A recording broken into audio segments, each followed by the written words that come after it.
Hello dear friends, welcome to your channel. This is Sobit Agarwal. हम पढ़ रहे हैं एलटी ग्रेड पोएट्री। उसी सीरीज में आगे की जो पोएम है वो पढ़ेंगे। तो आज गीतांजलि से लिए गई ये लाइन है और ये सॉन्ग 11 है। स्टार्ट करते हैं। तो जो भी नए व्यूअर्स हैं जिसने चैनल को सब्सक्राइब नहीं किया, चैनल को सब्सक्राइब जरूर कर लें और बेल आइकन जरूर प्रेस कर लें ताकि वीडियो का नोटिफिकेशन आपको मिलता रहे। तो राइटर क्या कह रहे हैं, हम सभी को पता है गीतांजलि किसने लिखी है, रविन्द्रनाथ टैगोर ने लिखी है। तो लीव दिस चैंटिंग, वो कह रहे हैं कि इस जाप को करने को आप छोड़ दो। सिंगिंग, इस गाने को, इस जाप को आप छोड़ दो। टेलिंग बीट्स, बीट्स होता है जो माला होती है जपने की, वो कह रहे हैं कि आप इन्हें छोड़ दो। whom does thou worship in this lonely dark corner of a temple? तुम किसकी, thou होता है तुम किसकी पूजा कर रहे हो अकेले डार्क अंधेरे कॉर्नर में ऑफ ए टेम्पल, एक मंदिर के। Which with door all shut, जिसके दरवाजे बंद हैं।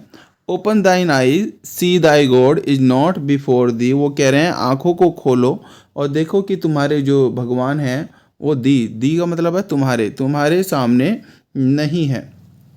He is there where tiller is tilling, tiller का मतलब होता है, टिलर इज टिलिंग का मतलब है जो मिट्टी खोदने वाला है। वो कह रहे हैं कि भगवान उसके साथ है जो मिट्टी खोदता है, मिट्टी खोदने वाला है, या जो हार्ड वर्कर है।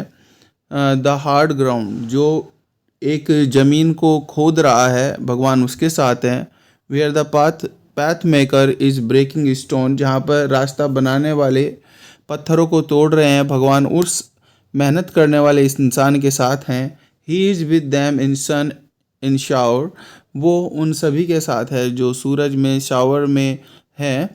And his garments is covered with dust, और वो उन सभी के साथ है जिनके जो मेहनत से, जिनके गारमेंट्स जो हैं वो डस्ट से सने हुए हैं। तो भगवान जो है वो किसके साथ हैं, जो मेहनत करते हैं उनके साथ हैं।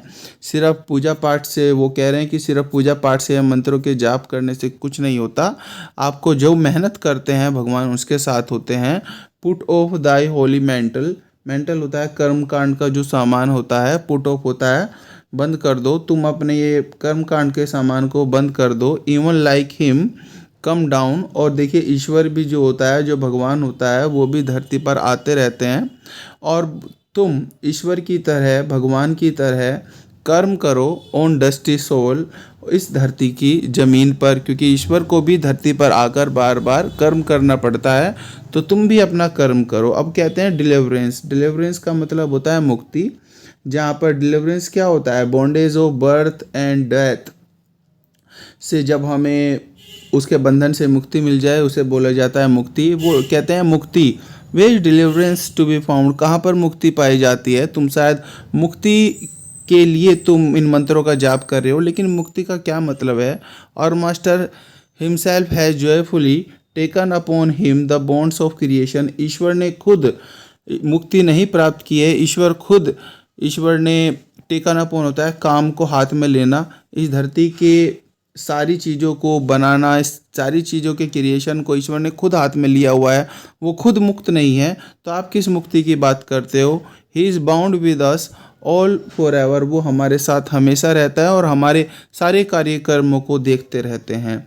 Come out of thy meditation, वो कहते हैं अपनी मेडिटेशन से बाहर आओ। लीव असाइड दाई फ्लावर्स इंसेंस, और तुम जो इत्र की खुशबू में इस समय बैठे हुए हो, जो तुम फूल चढ़ा रहे हो, इसे अलग कर दो। व्हाट हार्म इज देयर, क्या इसमें नुकसान होगा इसमें।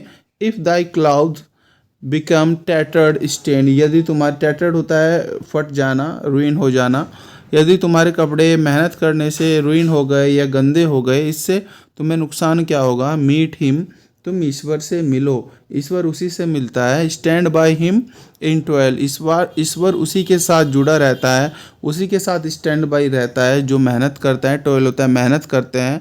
In the sweat of thy bro, और ईश्वर उन लोगों के साथ रहता है जो पसीना बहाते हैं, जो मेहनत करते हैं। तो इन लाइन्स में आपने देखा होगा कई सारे लोग जो होते हैं कर्मकांडी होते हैं और वो अपने कर्म के बजाय सिर्फ पूजा पाठ में इन सब चीज़ों पे ध्यान रखते हैं। तो यहाँ पर रविन्द्रनाथ टैगोर का ये पॉइंट ऑफ व्यू है। It is not my point of view, ये मेरा व्यू नहीं है। मैं तो कहता हूँ कि ईश्वर का नाम भी लेना चाहिए और मेहनत भी करनी चाहिए। तो इसी के साथ जो है ये जो सॉन्ग नंबर 11 है गीतांजलि का, ये कंप्लीट होता है। आई होप आपने समझा होगा। तो जो भी नए व्यूअर्स हैं जिसने चैनल को सब्सक्राइब नहीं किया, चैनल को सब्सक्राइब जरूर कर ले। Thank you very much. Bye bye.